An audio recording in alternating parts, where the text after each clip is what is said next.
꼭 알아야 할 어제의 뉴스. 청와대 회의 분위기는 시작 전부터 무겁게 가라앉았습니다. 희생되신 분들을 좀 위로하는 마음을 담아서 잠깐 묵념의 시간을 갖고 회의를 진행할까 합니다. 대통령을 비롯해 수석비서관과 보좌관 등 참석자 모두 일어서서 낚싯배 사고 희생자들을 위해 10초 동안 묵념했습니다. 상과 조의를 표하고 유족들께 심심한 위로의 말씀을 드립니다. 아직 찾지 못한 두 분에 대해서도 기적 같은 무사 귀환을 기원합니다. 문 대통령은 이후 여하를 막론하고 사고를 미리 막지 못하고 구조하지 못한 건 결국 국가의 책임이라고 말했습니다. 국민의 생명과 안전에 관한 국가의 책임은 무한 책임이라고 여겨야 합니다. 사고 수습 이후 제도 보완에 대해서도 강조했습니다. 낚시 인구가 늘어나는 만큼 안전관리에 관해 제도적으로 개선하거나 보완할 점이 없는지 점검하라고 지시했습니다. 최대 쟁점이었던 공무원 증원 규모는 줄다리기 끝에 9,475명으로 정해졌습니다. 민주당이 마지노선으로 제시했던 1만 500명과 국민의당이 주장한 9,000명 사이에서 조율이 이루어진 겁니다. 소득세는 정부안대로 3억 원 이상 고소득자의 최고 세율을 2%포인트씩 올리고 또 다른 쟁점이었던 법인세는 3천억 원 초과 구간을 신설해 최고 세율을 25%로 3%포인트 올리기로 했습니다. 역시 민주당과 국민의당이 합의한 결과입니다. 보호자 소득 수준 상위 10%를 제외한 5세 이하에게 월 10만 원씩 아동수당을 주기로 했고 65세 이상 기초연금은 월 5만 원을 올리는 데 합의했습니다. 다만 협상 과정에서 이들 수당이 지방선거에 영향을 끼칠 수 있다는 야당의 주장이 받아들여져 지급 시기는 내년 7월에서 9월로 연기됐습니다. 당초 모두에게 주려던 아동수당에서 상위 10%가 빠진 것도 야당이 주장한 결과입니다. 최저임금 인상에 따른 일자리 안정자금 지원금은 2조 9,707억 원이 내년 예산안에 반영됐습니다. 야당은 직접 지원은 1년으로 못 박아야 한다고 주장했지만 협상 끝에 일단 가능성을 열어두고 내년까지 방법을 찾기로 했습니다. 서울중앙지검 국정원 수사팀은 우병우 전 청와대 민정수석에 대해 국정원법상 직권남용 혐의로 구속영장을 청구할 방침입니다. 지난 2일 범행 공모관계인 최윤수 전 국정원 2차장의 영장이 기각됐지만 우 전 수석에 대한 혐의 입증엔 자신하고 있기 때문입니다. 최 전 차장은 범행 가담 정도가 크지 않다는 이유로 영장이 기각됐지만 우 전 수석은 불법 사찰 등을 직접 지시한 혐의를 받아 관여 정도가 다르다고 보고 있습니다.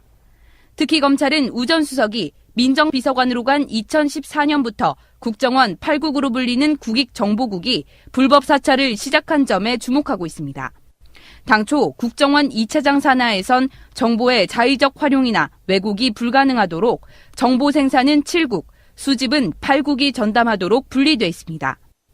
그런데 우 전 수석이 민정비서관이 된 뒤부터 8국에서 자체 보고서를 작성해 청와대에 보고하기 시작한 겁니다. 당시 우 전 수석은 국정원 8국을 이끌던 추명호 전 국익정보국장을 통해 이광구 우리은행장, 김진선 전 강원도지사 등의 뒷조사를 지시한 것으로 조사됐습니다. 또 우 전 수석이 자신에 대한 감찰에 착수한 이석수 특별감찰관 관련 정보 수집을 8국에 지시하고 언론에 흘리는 방식으로 감찰을 방해한 정황도 포착했습니다. 방송 중간에 좋아요를 눌러주시면 새날팀들에게 큰 힘이 됩니다. 미리 감사합니다. 세이나. 트위터가 진짜 언론입니다. 예, 새로운 한 주가 시작됐습니다. 지난 주말에 대형 사고도 있었고요. 소개 간단하게 해드리겠습니다. 자, 유명정님. 안녕하세요. 유명정입니다. 예, 다음에 야수님. 안녕하세요. 야수입니다. 다음에 마차님. 안녕하세요. 마차입니다. 예, 그리고 저는 푸른나무입니다. 지난 주말에 대형 사고가 하나 터졌어요. 네. 깜짝 놀랐습니다. 일요일 날 오전에 그 새벽같이 일어난 사건이죠. 예. 김민석, 김현 두 분 방송에서도 제가 말씀을 드렸지만 이런 대형 사고는 일어나면 안 돼요. 당연한 거지만 현실적으로 결과론적으로 보면 사건은 일어날 수 있죠. 근데 얼만큼 대응이 빠르냐. 그렇죠. 그리고 어떤 식으로 효율적으로 조치를 하느냐 이게 중요하다고 보시면 될 것 같고 우리들 속에 트라우마가 있는 게 세월호 사건이고 똑같은 배 이런 문제고 바다에서 일어난 일 뭐 이런 것들을 보면은 확실히 그 문재인 대통령의 세월호 트라우마 물론 누구한테나 트라우마가 있지만 그 실제로 세월호 사건과 비교를 했을 때 어느 정도 나아졌냐 이거죠. 어느 날 갑자기 시스템이 확 바뀌기 좀 힘들다고 생각하는데. 제도로서의 민주주의가 흔들리고 구타는 일은 이제 없습니다. 민주주의가 밥이고 밥이 민주주의가 되어야 합니다. 세월호는 신고 후에 1시간 23분 만에 물론 이것도 조작설이 있어요. 10시냐 9시 반이냐 이것도 있고 그리고 낚싯배 선창 1호의 사건은 문재인 대통령 신고 후 52분 만에 긴급 대응 지시를 했다. 서로 간에 첫 지시 나온 시간이 1시간 23분 하고요. 52분 이렇게 굉장히 빨라졌다 이렇게 말씀드리고 싶고. 근데 실제로 현장에서 대응했던 건 훨씬 빨랐던 거잖아요. 예. 그러니까 문재인 대통령이 구두상 지시했던 그 시간이 뭐 50몇 분이다, 뭐 1시간 12분이다 이런 뭐 이야기들은 있지만 실제 현장에서는 훨씬 더 빨리 대응을 했기 때문에 그 시간 자체를 가지고 이게 논란을 삼는 게 적절한가 싶기도 해요. 논란이라기보다는 저는 좋아진 시스템을 이야기하고 싶고요. 사실은 더 빨라져야 되는 시스템이 분명히 있어야 되는 거고. 그러니까 뭐 예를 들어서 문재인 정부가 대처가 좀 미흡했다 하는 부분도 개선하면 된다고 생각하고요. 문제는 어떤 대형 사고가 났을 때 어떤 식으로 대처하느냐, 공무원들 가장 정점인 대통령부터 어떤 식으로 뭔가를 하느냐 이 부분이 훨씬 더 빨라질 거로 믿고요. 세세하게 비교를 다 해가지고 못한 부분만 찍어서 깐다는 것 자체는 사실 의미가 없다고 생각이 들고요. 세월호 사건 때 신고 후에 18분 만인 9시 10분 해양경찰청 구조본부가 가동됐고요. 사고 48분 만인 오전 9시 40분에 구조대가 현장에서 본격적인 구조 작업에 나섰거든요. 근데 이번 사건은 오전 9시 9분 신고 후에 4분 만인 13분에 고속단정이 현장으로 이동 조치됐고요. 신고 후 33분 만인 오전 6시 42분에 현장에 도착했습니다. 물론 이거는 이제 거리에 문제가 있습니다. 물론 세월호 사건도 연안이라고는 하지만 이거는 훨씬 더 연안이잖아요. 단순 비교하기는 좀 어려움이 있다 이렇게 말씀드리고 싶고요. 이게 속보가 떴을 때 아무래도 세월호 트라우마가 있기 때문에 이게 더 많이 긴장하고 사람들이 더 많이 집중을 했었던 뉴스가 된 것 같아요. 그래서 기대도 더 컸기 때문에 확실히 문재인 정부는 어떻게 대처하는지가 온 국민에 지금 집중되어 있는 것 같습니다. 사실 이게 정부가 어떻게 대응을 했느냐, 대통령이 어떻게 대응을 했느냐, 사실 그 부분도 중요하지만요. 더 중요한 것은 현장에 출동한 구조 세력들이 어떠한 행동을 했느냐, 어떠한 구조 행위를 했느냐, 이게 가장 중요한 포인트거든요.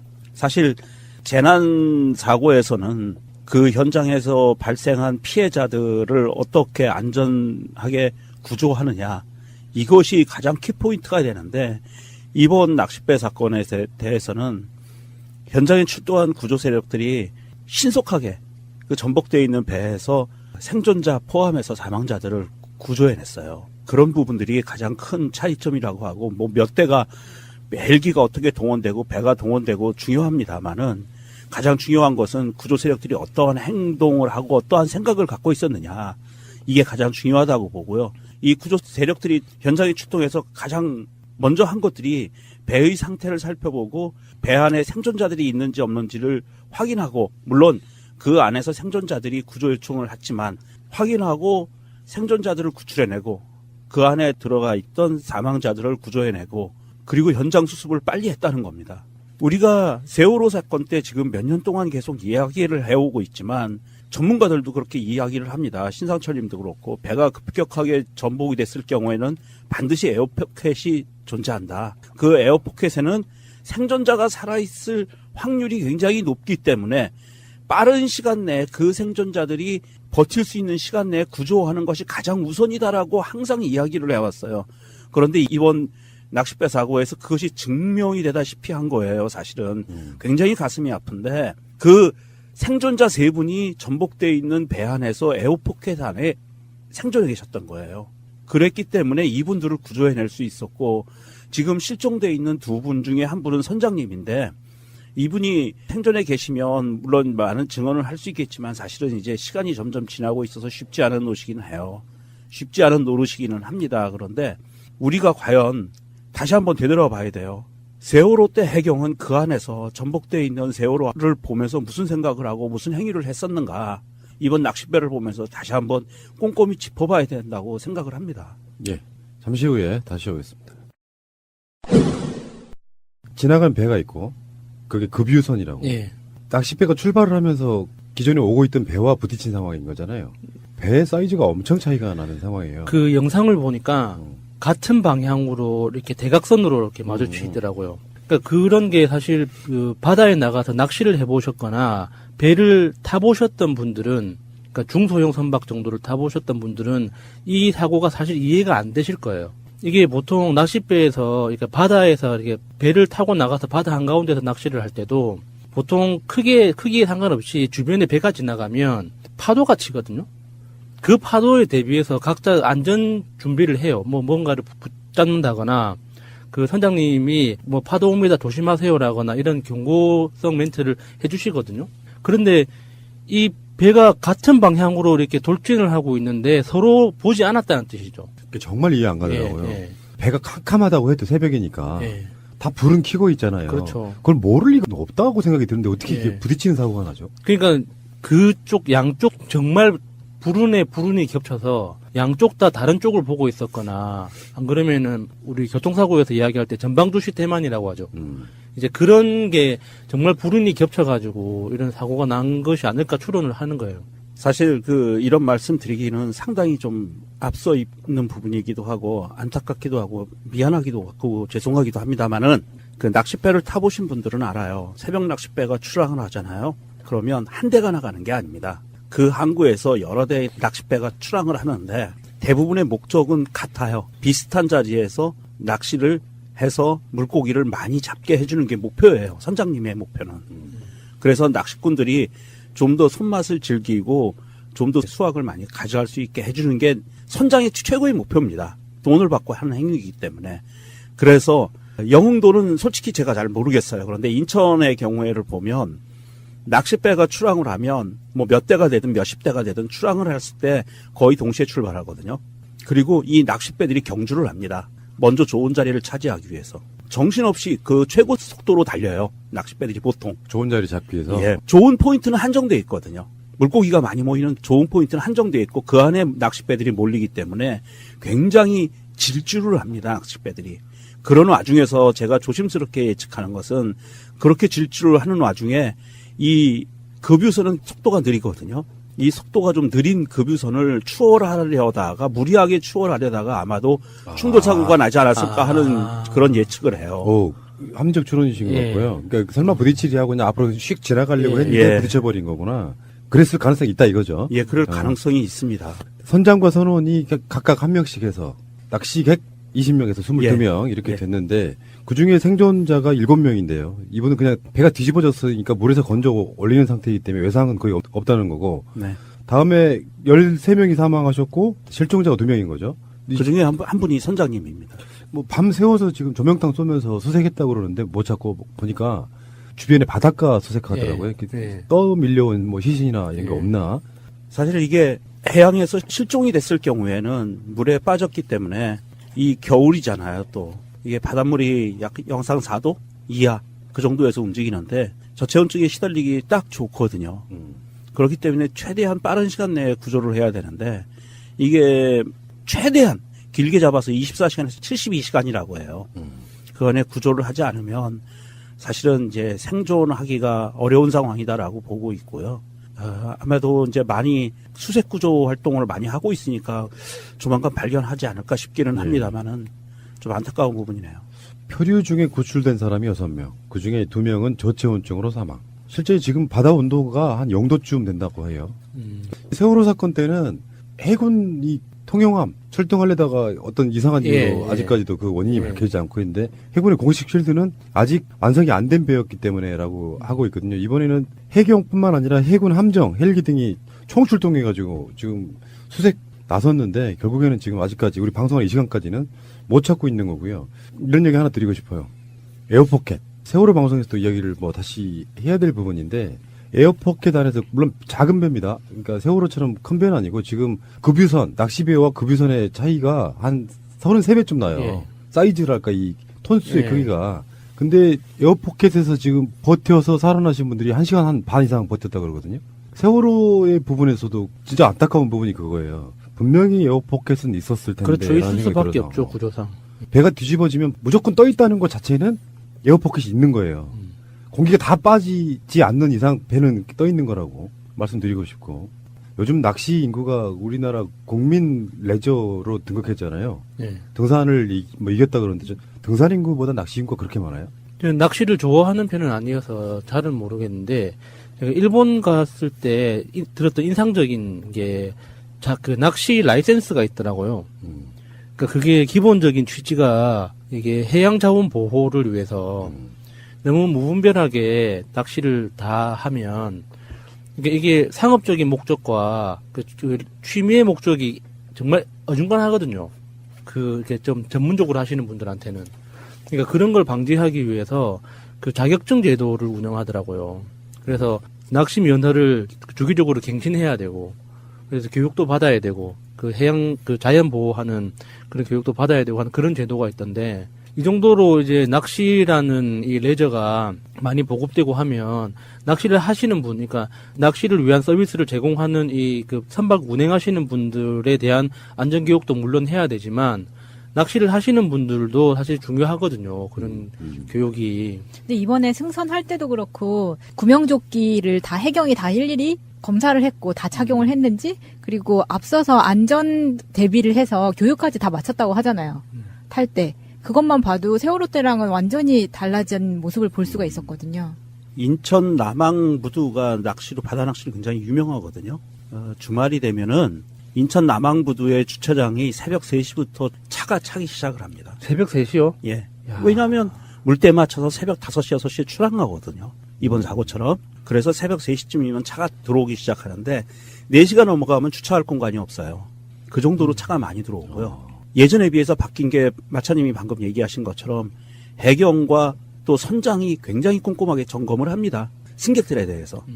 낚시객들의 그 구명조끼를 제대로 입었는지 이런 부분들, 그 다음에 그 승선 보고할 때 개인 신원 적는 거 이런 거 정확하게 하고요. 정원은 굉장히 잘 지키는 편이고요, 요즘은. 그게 세월호 사건 여파도 예, 그렇죠. 예. 근데 지금 보도들을 보면은 급유선 선장이 혼자 조타실에 근무했다는 거예요? 지금 사실 야간에는 2인 1조 근무가 원칙으로 알고 있는데 혼자 근무했다는 건 조금 안타깝고요. 그리고 배에는 최소한, 물론 어선에도 그게 장착이 돼 있습니다만은 레이더나 이런 운항 항법 기록 장치라든지 네. 그 다음에 AIS 이런 것들이 다 장착이 돼 있거든요. 그래서 근처에 있는 배의 속도나 항로, 침로 이런 부분들이 다 나오는데도 불구하고 두 배가 충돌 사고를 일으켰다고 하면 이거는 좀 안타깝지만 두 배의 거의 쌍방과실이기는 한데, 어선 선장이 실종돼 있는 상태이기 때문에 이 급유선 선장이나 선원들은 사실은 사고가 나면 인지상정해요. 자기들이 유리한 쪽으로 증언을 할 수밖에 없거든요. 그런 상황이라고 보고 있고요. 해경 측에서 어선에 장착돼 있던 장비들을, CCTV와 이런 장비들을 다 수거했다고 하니까 그것이 면밀히 분석이 되고 나면 어떠한 상황으로 그 당시에 사고가 발생을 했는지를 아마 거의 밝혀낼 수 있지 않을까 싶습니다. 어제 오늘 투입된 재원을 보면은 함정이 67척 동원되고요. 항공기가 15대, 잠수요원 82명, 그리고 경찰관, 육상에서 이제 경찰관들이 이제 바닷가 수색하겠죠. 740명, 군인 130명 해서 투입된 인원만 1300명 정도 되는데, 그 역사라고 하는 게 반면 교사가 있어야 돼요. 이런 상황들이 벌어지면 앞으로 어떻게 대처한다든지. 예. 사건은 똑같은 형태로 나타나지는 않잖아요. 각자 어떤 여러 가지 매뉴얼들이 많아져야 되고, 거기에 대해서 대처하는 능력도 훨씬 향상돼야 되고요. 거기다가 하나 더 추가를 하자 그러면 진짜 중요한 건 개개인의 안전의식도 중요하죠. 우리가 이렇게 배를 아까 운전하 마찬가지인데, 예. 급유선이 그냥 만약에 일반 도로라고 하면 배가 이렇게 직진해 지나가요. 끼어드는 배였던 거잖아요. 일종의 그 항로에 있어가지고. 예. 그러면 직진하는 배가 우선이 아닌가 싶은 생각이 드는데. 배에서 운항 원칙이 어떻게 되는지는 잘 모르겠어요. 그렇게 서로 약속되지 않은 상태에서 근접하는 배를 저는 본 적이 없거든요. 신상철 님이 전에도 얘기했지만 배에서 교차하는 항로, 서로 마주보고 오는 항로일 때는 서로 우측으로 피한다고 정해져 있었다고 하고요. 지금과 같이 같은 항로를 운행을 할 경우에는 속도 빠른 배가 물론 앞서가는 게 원칙이겠죠. 그렇지만 이 두 배 사이에 서로 무선 통신을 이용해서 약속이 있었어야 된다고 봐요. 그래서 내가 먼저 앞서갈게. 당신 조금 속도 늦춰. 아니면 이런 약속이 있지 않고 그냥 앞질러 가면서 사고가 났다고 하면은 좀 문제가 있는 것 같고요. 요 부분은 이제 면밀하게 그 자료들을, 장비들을 다 확인을 해봐야 나올 부분이긴 합니다. 그 예측하기는 쉽지는 않고요. 단지 낚싯배가 좌측을 받쳐서 전복이 됐다라고 하는 것을 보면 앞질러 가다 사고가 난 거는 맞는 것 같고요. 큰 배였던 운반선이 사고가 나고 나서도 사실 이분들이 3분인가 4분인가를 구조했어요. 현장에서. 그러니까 사고가 나고 난 상태에서도 물에 빠진 승객들을 구조해낸 상황이 있고요. 이분들이 너무 나쁜 사람이다라고 몰고 가지 말았으면 좋겠고, 어쨌든 사고가 나고 나서 최선을 다한 거는 맞아요. 그리고 같이 움직였던 어선들도 최선을 다했더라고요. 보니까 그 사고가 나서 배가 전복이 되고 나서 그 항로로 다른 배들이 지나가면 탈출해 있는 승객들이 다칠 수 있기 때문에 그렇죠. 그 어선들이 그 주위에서 다른 배가 지나가지 못하게 막고 있었던 그 상황도 있었고, 당시에 현장에서는 어찌됐든 사고가 나고 나서는 최선을 다한 움직임들이 있었기 때문에 우리가 너무 앞질러서 누구를 비난하기는 좀 어렵지 않나 그런 생각이 듭니다. 알겠습니다. 문재인 대통령 이야기를 좀 하겠습니다. 그러니까 아까도 이게 세월호 학습 효과라는 표현을 쓰는데 일종의 트라우마일 수도 있고요. 제가 그 방송에서 브릿지로, 방송용 브릿지로 항상 틀어드리는 거 있죠. 국가의 존재 이유. 국가로부터 보호를 받는다. 요 느낌 속에는 복지도 있을 거겠지만 가장 기본인 생명, 안전 이런 거라고 생각이 들거든요. 단적으로 왜 포항에서 지진 났을 때 그 안전적인 측면도 고려가 돼서 일주일 연기했던 거잖아요. 최근에 그 발리에서 화산 폭발 때문에 한국 시민들이 발이 묶여 있었 270여 명 정도가 그 못 돌아오고 있을 때 전세기 보내서 데리고 왔잖아요.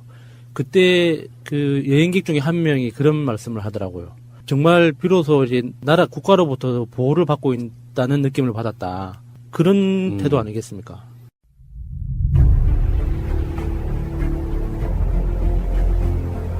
국민들은 국가의 존재 이유가 무엇이냐고 물었습니다. 어려울 때 국가가 든든하게 지켜주고 있다는 믿음을 주어야 합니다. 그것이 국가의 존재 이유입니다. 타일 현재까지요. 문재인 대통령이 그 NSC 전체 회의를 총 7차례 주재를 했대요. 이건 전부 다 사실상 북한의 그 핵도발. 그러면 이제 새벽같이 막 일어나가지고 그 NSC에 나오고 뭐 이러는 거 있잖아요. 네. 사실 박근혜 때 같으면 상상도 할 수 없는. 깨우지 마. 그랬겠죠. 예전에 그 기억나지 않았어요? 무슨 지진 때, 경주 지진 때. 장관님 깨우지 않도록 조심하라고. 원천적으로 문재인 대통령이 싫은 사람들은 이런 거예요. 그럼 뭐 할 건데? 왜 남들한테 쇼잉으로 보여주냐 이렇게 이야기하는데요. 이걸 뒤집어 생각을 하면은 무슨 사건 사고가 일어날 때마다 대통령이 직접 나와서 진두지휘 하는 거, 뭐 현장에 가서 눈치도 없이 뭐 나타나가지고 의전인하고 이런 건 아니잖아요. 포항만 해도 수능 끝나고 일부러 늦게 가시죠. 그런 측면이 있기 때문에 저는 이렇게 봐요. 대통령이 관심을 갖고 뭔가를 본다는 것. 근데 가장 선봉에서는 사건들은 다 국민의 생명과 안전에 연관이 있는 것들이라고 보면 결국에는 이런 형태로 계속해서 대통령의 임무를 하다 보면 안전에 대해서만큼은 굉장히 훨씬 더 신속해지고 체계적이 되지 않을까 이런 생각을 해봅니다. 이 안전조끼들을 입고 있는 것으로 판단하고 있습니까? 네, 그렇습니다. 제조 구조자도 그렇고, 그래서 그 의식불명 상태로 구조된 승선자들도 구명조끼를 착용을 하고 있습니다. 예, 그렇다면 아직까지 생존해 있을 가능성이 충분히 있으니까 마지막 한 명 다 찾을 때까지 최선을 다해 주시기 바랍니다. 예, 최선을 다해서 수색 과정을 만들게 하겠습니다. 그러니까 북한이 그 미사일 실험을 할 때마다 NSC 안전보장회의를 뭐 11차례, 발사만 15차례 했다고 하는데 이걸 보면서 임금이 모든 일을 다 챙기면은 뭐 신하가 할 일이 없다 뭐 이런 식으로 비꼬는 사람도 있는데 그것보다 저는 제일 먼저 생각이 들었던 게 문재인 대통령의 건강이었어요. 이게 우리가 선거를 하기 전에 대선 기간 중에 문재인 후보의 그 어떤 얼굴과 지금 문재인 대통령의 얼굴을 보면 저는 그런 걸 잘 못 알아보거든요. 사람이 살이 찌거나 빠지거나 얼굴이 약간 상했을 때 그 차이를 잘 못 알아보는 사람인데 제 눈에 보일 정도로 안 좋아지셨어요. 제일 상한 사람은 대통령 아니고 임종석 실장이에요. 임종석 실장도 그 짧은 시간 6개월 조금 넘는 시간 동안 갑자기 이렇게 안 좋아진 게 눈에 보일 정도거든요. 그러니까 이게 다른 측면에서 봐주면 안 되나 싶은 생각이 근데 들더라고요. 아까 그 막인기첼람이라는 건 예. 진짜 비판을 위한 비판밖에 안 예. 되는 게 정말 다 나서는 거 아니거든요. 선택과 집중이 있어서 진짜 중요한 문제만 나서고 있는데도 불구하고 요거 만기칠람이야. 그러니까 만기칠람이라고 이야기하는 사람들은 자기 속마음의 말은 그거잖아요. 나댄다는 거잖아요. 그 말을 하고 싶은데 그 말을 못 쓰니까 만기칠람이라는 어려운 말을 갖다 붙이는 것뿐이지. 비판을 위한 비판이라는 게 안 나가면 또 안 나간다고 비판할 거예요. 그렇죠. 맞아요. 예. 그 대통령이 챙겨야 될 것 중에 가장 중요한 게 뭔지를 알고 챙기는 거지. 만기칠람이란 말은 박근혜 때 원래 있었단 말이에요. 그 박근혜가 뭐 희한하게 뭔가 정말 쪼잔한 거. 대통령이 안 나서도 될 거. 국장 인사 하나도 말. 그런 게 바로 만기칠람인 예. 것이고 국민의 생명과 안전, 국방 이런 것들이 대통령이 나서는 건 당연한 거죠. 그래서 이번에 청와대가 재난 컨트롤 타워라는 거를 제대로 보여준 이런 모습은 분명히 있고요.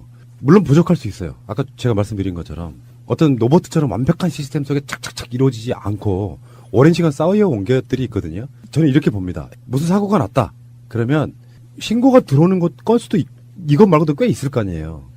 늘상 타성에 젖어 있는 사람들은 신고가 들어오면 느긋하게 출발하고 이렇게 될 수가 있단 말이에요.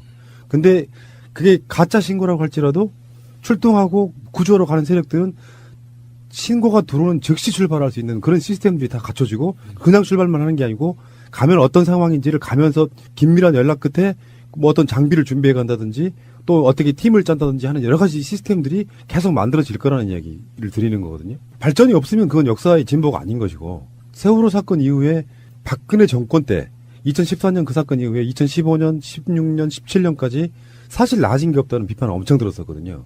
세월호의 교훈이 없다고. 네. 대통령 바뀌고 나서 지금 보여주는 모습들은 확실하게 달라진 것 엄청나게 많습니다. 그런데 여기에서 질문이 하나 생기는데요.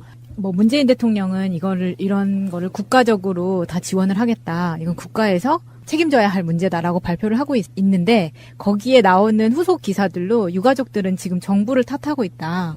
빈소를 찾은 장관을 공격을 당한다거나 이런 기사가 나오면 또 국민적으로 심리가 불안하죠. 네, 거기에 또 악플이 달리고 이게 뭐 나라 탓이냐 정부 탓이냐 누구를 지금 탓할 수 없는 상황에서 그런 또 막 몰이를 하는 사람들이 보이는 거예요. 그러니까 언론이 좀 지랄만 해서 그런데 네.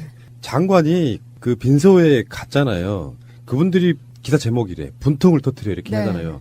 분통 터뜨린 이유를 자세히 보면 뭔가를 왜 상황을 알려주지 않는 정도거든요. 그거는 이런 상황이 나면 유가족 분들이라는 게 원래 그럴 수밖에 없어요. 그렇죠. 당연히 자기 가족이 죽었는데 그게 마치 정부가 못해서 그런 소리를 듣는 것처럼 네. 몰아간단 맞아요. 말이에요. 기사를 그런 식으로 써요. 기자들이 좀 쓰레기 같아서 그래요. 제가 항상 말씀드리잖아요. 국가적 재난 앞에서는 여야 할 것 없이 다 합심해서 모아야 되는데 뭔가 대단히 잘못된 것처럼 이야기하는 거는 언론들의 쓰레기성 때문에 그렇다. 저는 그렇게 말씀드리고 싶네요. 네. 그게 아무리 시스템이 잘 갖춰지고 구조 작업이 착착 진행된다고 해도 우리 그러니까 유가족의 마음만큼 빠른 속도로 진행될 수는 없는 거예요. 맞아요. 그러니까 정보 공유라는 것도 그렇죠. 그 피해자 가족들이 알고 싶은 그 디테일과 행정적인 업무를 처리하는 사람들이 알려줄 수 있는 디테일은 다를 수밖에 없어요. 그렇기 때문에 아무리 자세하게 알려주더라도 더 많이 궁금한 게 그 가족들 마음이거든요.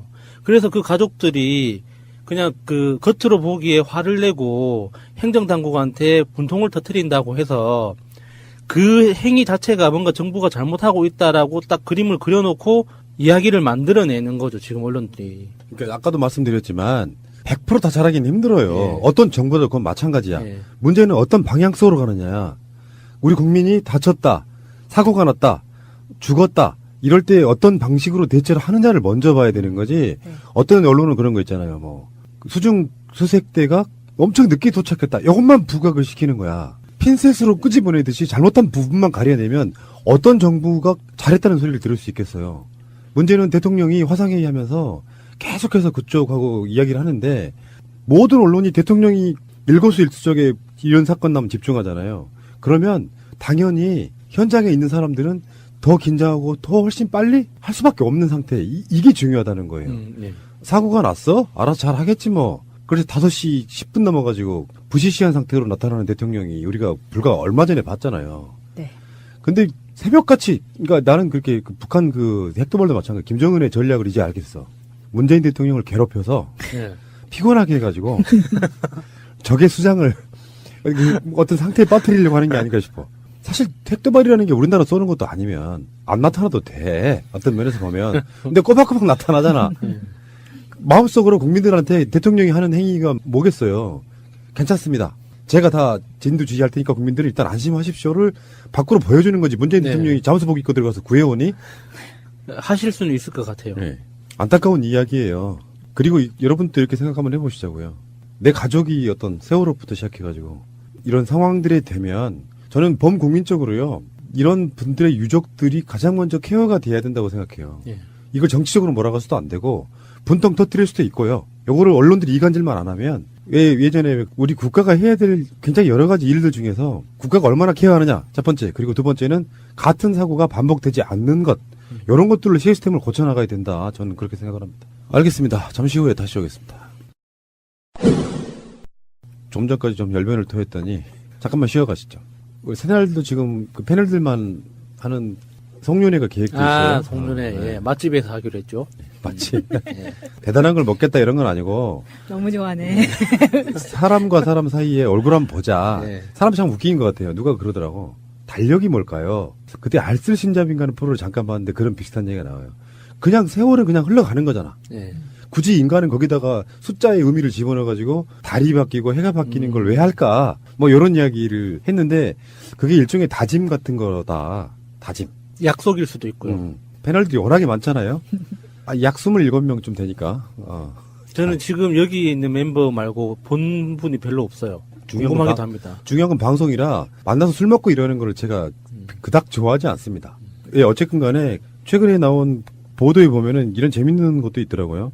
송년회에서 만나기 싫은 캐릭터, 성인 남녀 1285명. 꽤 커요. 많이 했네요. 네. 송년회를 계획하고 있다는 사람이 68.4%. 아직 어리네. 어떠세요, 여러분들은? 크리스마스네. 송년회 하면 좀 아직도 가슴이 설레고 좋습니까? 죽을 것 같은, 아우, 춥겠다. 이런 생각이죠. 저야 송년회 감사하죠. 저야 돈 많이 버니까. 그렇구나. 송년회가 있으면 돈이 좀 짭짤하게 많이 벌립니다. 예전에 저 송년회 엄청 했거든요. 해야 될 집단이 너무 많은 거야. 아다못해 동창들 부류도 초딩, 중딩은 안 한다. 고딩, 대딩 이렇게 모이고 따로 모이고 직장 동료들이랑 같이 하고 직딩들. 그다음에 무슨 동호회 사람들 그리고 정말 친한 친구들 그리고 또 가족들 해가지고 송년회 하면 무지하게 많았었는데 나이 먹으면서 다 생략해요. 그게 무슨 의미가 있어 이런 생각이. 맞아요. 나이 먹으면서 점점 덜 하게 되고 예전에 회사 다닐 때는 회사에서 그렇게 송년회를 하니까 그럼 한 달 전부터 댄스니 뭐니 이런 거 엄청 준비하게 했었단 말이에요. 사건 일어난 성심병. 성심병원 그런 거요? 네, 그런 식으로 합니다. 한 번은 소방차 왜 정원가시고 점프하는 거 있잖아요. 네. 제가 그거 하다 무대 밑으로 떨어져가지고 한번 난리 난 적이 있었거든요. 정말 점프를 했다고요? 네, 그거 흉내 낸다고 하나. 미쳤구나. 왜냐면 전 사원에 전폭적인 박수와 웃음 폭탄을 한번 터트려 보려다가 그러면서 공중으로 푹 떠가지고 머리부터 박히는 이 상황. 그래서 그 팀하고 되게 친해져가지고 지금까지 친하게 지내는데 그런 송년회는 이제 하면 친한 사람들끼리는 할 수 있는데 그것마저도 약간 카톡 같은 걸로 연말연시 잘 보내 이렇게 이제. 사실 친한 친구들한테는 송년회일수록 안 봐주는 게 서로 위하는 거죠. 안 그래도 바쁘고 술 많이 먹어야 되는데 굳이 거기에 내가 한 타임을 잡아서 술을 더 먹게 만들 필요가 없는 거잖아요. 다른 데 봐도 되는데. 다른 데 충분히 볼 수 있으니까. 근데 또 그게 반드시 그렇지만은 않은 게 이게 대부분의 송년회는 요즘은 사업과 관련되거나 직장의 동료들하고 주로 송년회를 많이 하는데 그건 비즈니스예요. 그러니까 직장 동료들은 어쩔 수 없다고 치는데 그거는 그러니까 자기들끼리 스케줄이 정해져 있는 거잖아요. 그러니까 거기에다가 친한 친구라고 이렇게 스케줄을 하나 더 만들어줄 필요가 없다는 거죠. 제 말은 또 그게 다르다는 게 뭐냐면 이 비즈니스 관계에서 송년회를 한다는 것은 즐기는 게 아니거든요. 접대죠. 그렇죠. 접대와 업무상으로 지난 1년과 내년 1년 이런 업무상의 관계 서로 눈치 보기 이런 것들이 많이 동원이 되는데 친한 관계는 또 그냥 허심탄회하게 회포 풀고 올해 1년 잘 보냈다 무사히 내년도 잘 맞자 이런 의미에서 술들 마시고 취하고 이런 것도 있기 때문에 저는 친한 관계의 송년회가 더 좋다고 봐요. 근데 요새는 술 막 예전처럼 흥청망청 먹는 것들이 많이 줄었잖아요. 그렇지 그러니까 않아요? 우리 세대만 해도 친구들끼리 야 우리 송년회 하자 그러면은 술 먹는 거예요. 그러니까 우리 친구들은 엄청 막 술 많이 먹고 이런 과들은 아니고 술 한 2차 먹고 주로는 이제 뭐 스크린 골프나 당구장이나 이렇게 가거든요. 담배 피러 가는구나. 예, 그렇지. 그런데 우리 세대보다 조금 더 어린 세대들은 보면은 굳이 술자리가 아니라도 송년회를 하긴 하더라고요. 송년회라는 게 우리는 그냥 송년회 그러면 앉아 술 먹는 건데 조금 더 젊은 친구들의 송년회는 뭐 하다못해 영화 보러 간대. 아, 맞아. 그런 식으로도 많이 해요. 근데 그게 이해가 안 되는 거야. 네, 저도 좀. 송년회 하면 대화를 해야지. 왜 예. 영화를 봐? 그 서로 격려하고 뭐 올 한 수고 많았다. 내년에 뭐 할 거야 물어보고 뭐 이런 이야기를 하는 건데 그 영화라는 거는 같은 화면을 보면서 아무 이야기도 안 하는 거잖아. 근데 지금 술을 먹을 거냐, 술 모임을 가지겠다는 응답이 10명 중 7명 겨울이어서 아직도 대세는 송년회는 술 먹는 자리. 이런 거고요. 많이 좋아진 건 이런 거네요. 집으로 사람을 초대하는 홈파티. 재밌습니다. 네, 호텔, 펜션 등을 빌리는 연말 파티. 이런 식으로 하겠다는 사람도 있고. 여행하겠다는 사람은 어떤 송년회일까요? 돈이 엄청 많았나? 피곤한데. 공연 관람, 뭐 이런 게 한 11.8% 되는 거고. 야, 무슨 이런 여론조사를 다 하냐. 정말 돈이 썩어 나는구나. 송년회 비용으로는 평균 19.6만 원을 지출할 것으로 집계. 생각보다 많이 쓰는데요. 아니, 여러 가지겠죠, 여러 가지. 여러 군데. 여러 군데. 뭐 보통은 이제 지금 민주당에서 하고 있는 그 더치페이? 네. 더불어민주당의 이제 후원은 그런 용어이겠지만 어쨌건 이런 식이고요. 재밌는 게 송년회를 모임 갖는 그 대상 이게 친구가 제일 많고요. 그 다음에 가족도 있고 직장 동료, 연인, 학교 선후배 손 이렇게 이어지고요. 이제부터가 더 재밌어집니다. 송년회에서 가장 만나고 싶지 않은 사람. 이런 애들 꼭 있죠. 자, 잠깐만요. 사람 마음이 다 똑같다는 걸 느꼈어요. 우리 마차님이 순위 못 올라간 것부터 거꾸로 한번 이야기 한번 해보겠습니다. 네, 송년회 꼴불견으로 가장 마지막 순위가 송년회에 올 것처럼 해놓고 오지 않는 사람을 꼽은 게 13.5%. 특히 그 예약이 필요한 그런 자리. 맞아요. 그렇지. 예, 사람 머릿수 맞춰놨는데. 그 다음이 17.7%가 집에 못 가게 계속 붙잡는 사람. 진상이 진상. 진짜 이거 진상이다. 이 계저씨들 좀 많고 여자분들도 그런 사람들이 있어. 아니 잡았으면 또 밤새 책임을 지든가 책임도 못 지면서 붙잡고. 그러니까 이렇게 붙잡는 사람이 꼭 먼저 쓰러지잖아요. 그러게. 네. 다음에 4위. 자, 4위는 공동 4위를 두 가지 23.3%를 차지했는데요. 참석자 중에 누군가를 계속 놀리는 사람, 그리고 참석자 중 누군가를 계속 놀리거나 트집 잡는 사람, 그리고 2중 3종으로 약속을 겹치게 잡아놓고 여기 있다가 조금 있다 가고 메뚜기 뜨는 사람들 있죠. 짜증나겠다. 같은 날 송년회 비슷한 동네에서 왔다 갔다 하는 사람 제가 본 적 있어요. 예. 김민석 원장님. 정말 제 스타일 아닙니다. 정말 아니, 제 스타일 아닙니다. 이분이 정치계에서는 어마어마한 마당말인데 네. 동창회를 비슷한 지역에서 해서 이쪽 저쪽 왔다 갔다 하셨다고. 근데 뭐 왔다 갔다 하는 분들은 그럴 수 있어요. 유명인들은. 너무 그러니까 보면. 정치하시는 분들이나 영업하시는 분들은 그럴 수 있어요. 그럼요. 예. 그런데 이게 타고나기를 바쁘지 않으면 견디지 못하는 사람들이 있거든요. 바쁜 척이라도 해야 예, 돼. 예. 그런 사람들 보면 고생이 많다 싶죠. 그 다음에 그저 똑같이 나왔던 누군가를 계속 놀리거나 트집 잡는 사람. 아이 나쁜 거예요 성향이. 이거는 있잖아. 내가 지난 정말 오랜만에 아는 누구의 부인을 만났어. 길거리 가다가. 이 사람이 주말이라고 낮술을 엄청 했더라고. 가까운 사이도 아니에요. 누구 내가 좀 멀리 아는 사람이 부인이야. 되게 반가워하는데 되게 반가워하면서 하는 말이 이게 왜 이런 거 있잖아요. 자기까는 유머야. 근데 상대방한테는 정말 오랜만에 봤는데 어려운 사이에 찍는 소리부터 해. 그러니까 좋은 이야기로 만나면 이렇게 상대방한테 가깝고 멀고를 떠나가지고 우리가 지금 송년회 한다고 칩시다. 오랜만에 만났어. 만나자마자부터 너의 머리 스타일이 그 모양이냐, 너 많이 늙었다. 아, 그게 인사말이에요. 그러니까 한국은 이게 잘못됐다는 네, 거. 진짜 고쳐야 돼요. 제가 항상 하는 말 있잖아요. 태도에 있어가지고는요, 사람을 만날 때는 멘트를 준비해가는 게 굉장히 중요해요. 누구를 딱 만났는데 준비가 안 된 멘트다 보니까 눈에 띄는 거 먼저 지적한다고. 여기 준비가 안 돼서 그런 거예요. 외모들이 안 됩니다. 그래서 내가 오늘 명종이 만나러 간다, 야수 만나러 간다, 마차 만나러 간다 하면 만나자마자 이 사람들한테 해줄 덕담을 준비해 가면 잘 생각해 보세요. 오, 야수 너는 정말 그대로다. 얼굴 피부가 어쩜 이렇게 남자치고 좋아? 그 말을 들으면 어떨 것 같아요? 아이 좋아. 그렇지. 뭐 이런 식으로 어떤 그걸 준비해 가서 풀어놓으면 상대방이 경계심이 풀어진다고. 예.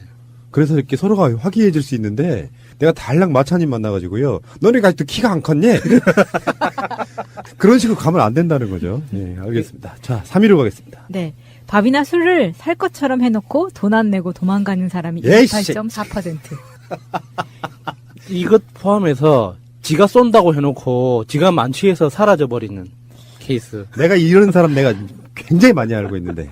차마 말을 못하겠네요. 근데 또 이런 사람들이 약속을 2중, 3중 뛰면서 돈 안 내고 여기저기 다니는 것도 마찬가지고. 그리고 만나자마자 트집 잡고. 그리고 2위가 32.5%를 차지한 기억하기 싫은 과거의 이야기를 자꾸 들추는 사람. 여한병 진짜. 나도 이런 사람 또 하나 안다. 술만 먹으면은 그 대화 소재가 부족한 거야. 자기는 복귀한다시고 그 예전에 막 서로 간에 안 좋았던 과거들 있잖아요. 그렇죠. 네 전처는 잘 지내니? 뭐 그런 방식도 있고 친구 사이에 예전에 정말 친하게 지냈지만 한때 싸웠던 일이 있잖아요. 예. 뭐 유쾌한 얘기만 해도 좋을 송년회에 앉아가지고 그때 네가 잘못했네 잘했네 또 끄집어내 이 개새끼가 만날 때마다. 그러니까 저는 이제 옛날 이야기만 계속 하고 있으면은 내가 늙어버린 것 같아서 일부러 이제 뭐 내년에 뭐 할 거냐, 뭐 이렇게 계획을 해놓은 거 있냐, 뭐 그러면 여행 어디 가고 싶은데 이런 이야기를 주로 하거든요. 이 옛날 이야기 사실 이렇게 그 자랑하고 싶은 과거가 많은 사람이 얼마나 있겠습니까? 보통 사람들 중에. 그렇지. 다 사는 게 고만고만한 건데. 그러니까 이제 나이가 들수록 지금 현재 우리가 어떻게 살아가고 있고 그래서 앞으로 어떻게 살 건가 이거를 같이 이야기하는 게 훨씬 더 좋은 것 같아요. 그리고 다음 1위가 50. 잠깐만요. 네. 아, 왜 이러세요. 1위는 두구두구 한번 해줘야지. 자, 1위 하면 우리가 또 음향효과 넣어드릴게요. 네, 다음 1위입니다. 두구두구두구두구두구두구두구. 54%를 차지한 자기 자랑 잘난 척하는 사람. 재수없어. 요거는 좀 또 다른 설명이 좀 필요한데 돈 많이 버는 경우 있잖아요. 친구들 사이에. 또는 일반 보통 우리 같은 사람은 평민인데 최근에 무슨 뭐 승진을 해가지고 높은 자리에 올라갔다거나 정치권에서 유력한 자리에 갔다거나 그런 사람들이 나타나가지고 친구들이 한 10명 모였다고 칩시다. 그 중에 이제 관심이 쏟아지는 친구가 있을 수 있잖아요. 그러면 이렇게 됐어 뭐 술이나 먹자 하면 되는데 이제 자기가 이제 화제의 중심이 돼가지고 잘난 이야기만 계속하면 나머지 사람들이 대화할 기회가 다 사라져버려. 그리고 이제 돈도 마찬가지예요. 차라리 지가 돈 많이 번다는 거를 과시해서 쏘면 상관이 없는데 네. 이게 아까 그런 재수없는 경우가 똑같은 경우가 생기는 거예요. 돈을 엄청 많이 번다며. 네. 그래놓고 결혼적으로 하는 말이 우리 더치페이 하자. 이명박 같은 스타일이죠. 그렇기도 하고 돈 좀 번다고 자랑질 엄청 해놓고 쏠 것처럼 얘기하다가 술이 엄청 만땅 취해가지고 결국은 친구들이 되게 만드는. 좀 어렸을 때는 여자애들은 그런 거 많이 해요. 아니 나 필요 없다고 했는데 우리 오빠가 샤넬백을 사줘서 이때 아니면 언제 들고 나오겠니? 확. 이게 뭐 송년회에서 만나고 싶지 않은 사람이 아니라 다 똑같은 게 아닐까 싶어요. 평소에도 만나기 싫은 사람이죠. 자, 그렇다면 만나고 싶은 사람 이것도 한번 우리가 이야기 한번 해봅시다. 이런 사람 모임에서 만나면 좋더라. 첫사랑. 에이, 첫사랑은 아니에요. 위험해. 첫사랑은 아니야. 항상 아련하잖아. 그러니까 첫사랑은 기억 속에만 있어야지 현실에 나타나면 싸운다니까요. 명정님은 위치를 생각해야 돼요. 첫사랑의 생각 날튀기야. 뭐 새싹 이제 늙었단 얘기예요? 예, 새싹이에요. 아니, 그게 아니고 돌싱이시잖아요. 돌싱이라? 돌싱이라 뭔가 마음에 여유가 생긴 거야. 보통 유부남들은요. 첫사랑 생각할 겨를이 없어요. 그래요? 네. 아니, 난 그 결혼 생활 중에서도 이렇게 가끔 가다가 첫사랑이 떠오르고 그랬는데. 뭐 하고 살까, 그 여자는? 그러고. 그러니까 돌싱 된 거야. 그 좀 노 프로블럼. 관계없는 얘기입니다. 농담이었고요. 이런 거 있잖아요. 좀 인간적인 뭔가 좀 그런 이야기인데 정말 오랜 시간 동안 내가 만약에 어떤 도움을 받은 사람이에요. 어떤 일정 기간 동안. 근데 굉장히 오랜 시간 동안 그 사람의 소식을 몰랐어. 근데 그 사람이 모임에 나온대. 내가 뭐 감사 인사라도 하고 싶은 사람. 그런 사람 만나면 반갑지 않을까요? 저 그런 분 딱 생각나는 분이 한 분 계시는데 예. 보고 싶어요. 말해도 돼요. 강대일 씨. 뭐 하시는 분인데? 부산에 강대일 씨라고 계십니다. 제가 정말 제 인생에서 정말 가장 깊이 어떤 위험한 상태에 빠졌을 때 손잡아 주셨던 분이에요. 만약에 만나게 된다면 한턱 쏴. 예. 알겠습니다. 삼겹살 2인분. 명령님 혹시 첫사랑 말고 없어요? 첫사랑 말고요? 네. 보고 싶은 사람? 만나고 싶은 사람? 어떤 없어요? 유형. 없구나. 유형? 내가 유용인데. 설마 그 말 할까 싶어가 조마조마하고 있었는데. 유명정님. 실제로 해버리. 유영. 이야기해봐요. 글쎄요, 뭐 딱히 만나고 싶은 사람은 없고, 뭐 저야 뭐 항상 인이. 우리가 모임하는데 갑자기 어떤 사람이 나타나. 진짜로 대통령이 나타난다면 어떻게 될까요? 대통령이 나타나서 아유 유명정 씨 오래 고생 많았어요. 그러면 난 심장마비 걸릴 것 같아. 우리 패널 회식에 안 오세요? 그러고 보니까 그 달력이 500만 원 펀딩 참여하셨다는 농담을 진짜 진심으로 들으신 분이 계시더라고요. 그거 보고 있으면 나 깜짝깜짝 놀란다니까. 분명히 앞뒤 문맥 보면 농담인 거 알거든요. 아니 달력도 참가하셨는데 회식도 오셔야죠. 우리 믿는다니까 사람들이. 마찬가지면 진짜 어떤 이런 모임에서 특수한 관계였던 사람이 나타나는 게 아니고 이런 사람 만나면 반갑겠다는 사람들이 있을 거예요. 잘 생각해 보면 문득 그 양반 뭐하지? 그런 사람들 있잖아요. 그런 사람들이 그렇게 나타난다면 연말에. 근데 뭐 아까 말한 그런 분 도움 받았던 그런 분도 있고 명정님의 첫사랑도 저는 일리가 있다고 생각해요. 지금쯤 만나면 어떤 느낌일까? 나이에 중년에 이제 돼가지고 만나는 푸릇푸릇한 그런 소녀가 아닌 그냥 중년에 그냥 아줌마가 되어 있는. 근데 저는 개인적으로 추천하는 게 그런 사람을 안 만나는 게 좋습니다. 아사코에 대한 이야기 있잖아요. 피천득의 인연에 보면 세 번째 만남은 만나지 말았어 했다가 그런 느낌이 들 거예요 아마. 정말 수다스러워지고 막 많이 늙은 그 첫사랑을 보고 있으면 자기 인생의 로망이 완전 깨지는 것 같은 느낌 들 때가 있습니다. 제가 해봐서 압니다 그 부분은. 아니 그 첫사랑을 제가 매몰차게 찾거든요. 지금? 그래서 예전에. 그래서 지금도 생각하면 좀 짠해요. 그래서 뭐가 있구나. 만났으면 좋겠어. 알겠습니다. 만나게 되길 바라고요. 자, 지금 공개적으로 한번 찾아봅시다. 성함. 말하면 안 돼. 알만한 사람은 다 알아. 근데요, 이게 이렇게 된다고. 우리 방송 뭐 많이 들어봐야 몇십만 된다고 칩시다. 예? 근데 한국 사회에서 몇십만이 갖는 파괴력은 어마어마해요.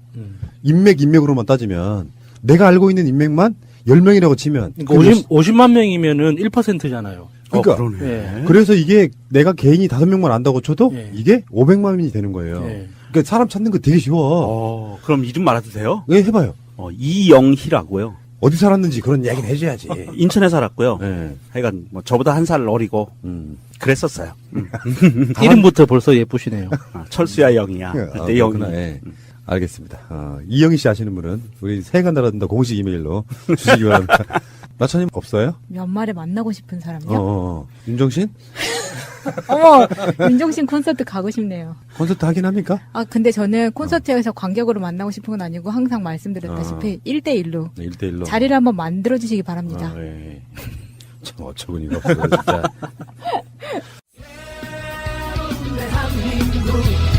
완전한 대한민국 문재인과 손잡고 다시 하는 우리 대한민국. 끊지 마세요. 끊지 마세요. 오늘의 방송 구성이 좀 이상하죠? 앞부분은 좀 심각했고요. 뒷부분은 너무 가벼웠던 것 같은데 하나만 더 전달을 해드릴게요. 제가 그 이명박의 여러 가지 이야기를 하면서 김관진, 원세훈, 이동관이네 뭐 이렇게 몇 명 있다라고 말씀드렸는데 그중에 가장 코어는 김태효 전 청와대 비서관이다 이렇게 말씀드렸잖아요. 2012년에는 청와대 대외 전략 기획관을 지낸 바로 이 사람이 드디어 방송 나가는 오늘 5일 오전에 검찰에 출석합니다. 소환하는 거죠 이제. 그래서 검찰도 보면은요 일부 적폐였던 정치 검찰들 말고 굉장히 수사 열심히 하고 있는 것 같아요. 김관진 석방 웃기고 있네 김태효 와 이런 방식으로 현재 김태효가 검찰에 출석해가지고 사이버사의 증언 문제 등 이명박에게 보고했냐 안 했냐 하는 부분을 따질 거라고 하는데 이전에 뭐가 있었죠? 김태효 사무실에 압수수색이 있었단 말이에요. 네. 그 압수수색을 바탕으로 지금 소환하는 거거든요. 뭔가 검찰은 물증을 잡았다라고 보는 게 맞겠죠? 그렇죠. 물증을 잡았을 거고요. 그리고 그 압수수색에 의해서 나온 그 자료들을 확인할 겁니다. 기존의 정보하고 물증들과 비교해서 본인 입으로 확인을 하고요. 그 다음에 본인이 엄한 소리를 하면 바로 구속영장 청구가 되고요. 수사에 협조를 잘하면 잘 데리고 있을 거고 그럴 거고요. 그러니까 김관진하고 이명박하고 만나는 자리에 주로 배석했던 인물도 이 인물이고요. 검찰이 이번에 압수수색에서 확보한 건지는 모르겠지만 우리 사람을 뽑으라 이 취지로 이명박의 지시사항이 담긴 문건도 확보가 돼 있다 그러고요. 절차상으로는 김태효 씨를 소환하고 긴급 체포해서 구속영장 신청하고 이렇게 가게 될 거잖아요. 예. 예. 그러니까 이게 그 예전에 김태효 씨 사무실을 압수수색했을 때 후속 기사로 짧게 나왔던 것 중에 하나가 압수수색 결과 특이하게 발견된 건 없었다였지만 이게 압수수색이라는 거는 수사 과정에서의 어떤 일종의 상징적인 행위라고 보고 지금 나오는 기사들을 보면은 검찰이 이미 확보한 자료들이 많이 있다는 거잖아요.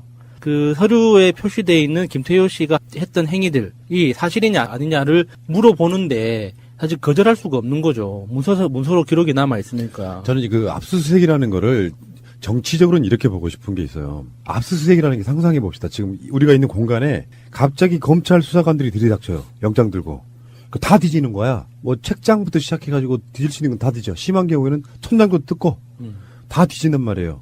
근데 아무것도 안 나왔다. 그 자체가 당한 사람 입장에서는 분통 터질 일이거든. 그러니까 원성도는 없다는 얘기예요. 근데 예전에 우리가 그 압수수색에 대해서 조심했던 게 뭐냐면은 박근혜 때 뭐 우리 녹음실에 뭐 압수할 게 뭐 있어 하지만 예전엔 그랬다는 거 아니에요. 수사관들이 들어와서 책을 슬쩍 집어넣는 거야. 보론서적 같은 거. 그러면서 이걸 근거로 이 책이 왜 너희들한테 있어? 그 국가보안법으로 그렇게 체감한다는 거야. 압수수색을 그렇게 당하면 어떤 경우는 사무실은 뭐 그러겠지만 심한 경우에는 압수수색 하려고 들어오면 집을 그냥 신발 신고 들어온대요. 다 그런 거 아니에요, 당연히? 그걸 항의를 하면 신발 벗고 들어오는 경우도 있대. 항의를 할 수 있는 아니, 그 사람이 살아가는 공간에서 그 신비형님의 네, 그러니까 신비님 이야기가 그거잖아요. 반스채로 자고 있는데 반스만 입고 자고 있는데 여자 수사관 들어와가지고 보고 있으면 되게 모멸감던데 여자들은 오죽하겠어? 이런 상황이라면 압수수색이라는 것 자체가 상대방을 제압하거나 위축시키는 것도 있지만 압수수색에서 아무것도 안 나오면 역풍도 있는 거예요. 그러니까 이게 완벽하게 숨기지 않더라도 종이 한 장이라도 뭔가를 가지고 나와야 되는 검찰 입장에선 압수수색을 했다는 의미는 아까 말한 정치적으로 의미는 뭘 가지고 나왔냐 안 나왔냐가 아니라 상징적으로 상대방의 일단 사기를 떨어뜨리거나 그리고 너를 끝까지 수사할 거야라고 하는 대표적인 의사표시예요. 압수수색이라는 거를 해서 아무것도 안 나왔기 때문에 역풍이 분다가 아니라 오기로라도 압수수색을 했던 사람이기 때문에 어떻게든지 유죄로 묶을 거야. 요거에 대한 신호탄이 압수수색이라고 보시면 된다는 거죠. 이 김태효 이분에 대한 압수수색 후에 소환되는 상황인데 그거에 앞서서 하루 전에 이런 일이 벌어집니다. 2012년도 댓글 사건의 은폐를 한 정황으로 의심받고 있는 용산 경찰서장이 하루 앞서 소환이 되고요. 재소환된 겁니다. 그리고 또 하나는 주목할 만한 뉴스인데 짧게 나와요, 뉴스가. 국군 기무사령부를 국방부 검찰단이 과거 정권 사이버 댓글 활동과 관련해서 전격 압수수색을 했습니다. 이 두 가지가 갖고 있는 뉘앙스는 지금 군과 국정원의 그 댓글 개입 사건, 정치 관여 사건에 대해서 검찰이 굉장히 심도 있게 지금 다방면으로 수사를 들어가고 있고 조사를 하고 있다. 그리고 어느 정도 많은 그 증거를 확보하고 있다라고 봐야 됩니다. 성균관대 교수로 재직 중이잖아요. 김태효 씨가. 성균관대 교수 연구실하고 또 사는 집 여기를 압수수색했다 그러는데 여기서 의미 있는 자료를 일부 확보했다라고 알려져 있거든요. 예. 네. 김태효가 사실은 코아일 수 있다. 이명박 코믹까지 갔다는데 생각보다 빨리 진척이 안 나가네요. 12월 19일은 며칠 남지 않았는데 말이죠.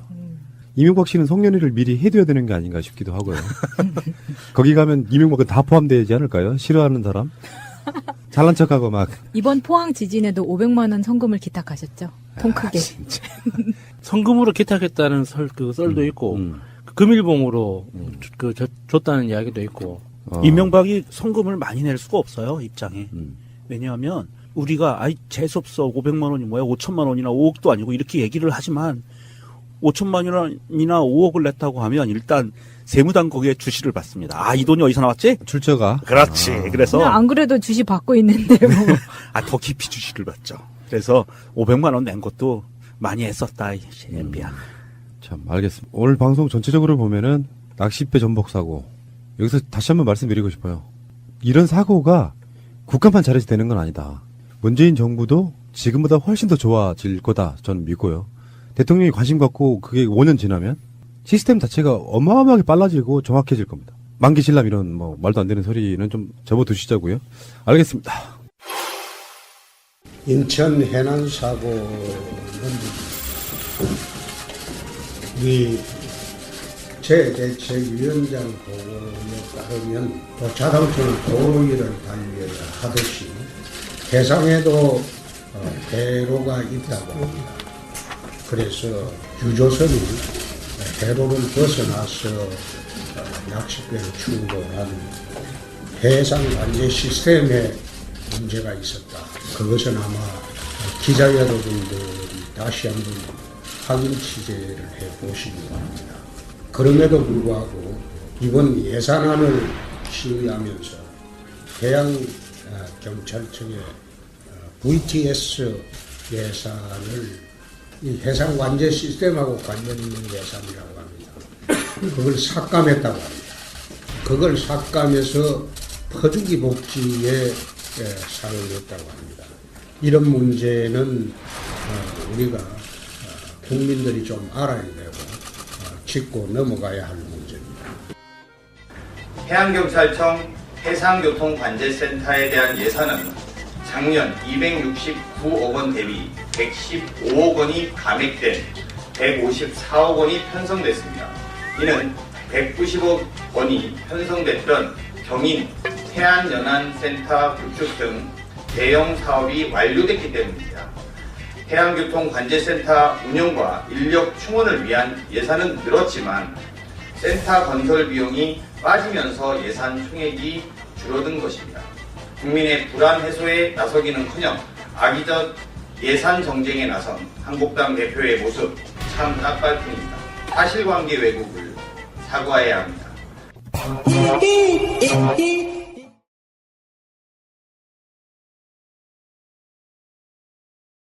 보니까 주변에 바닷가 수색하더라고요.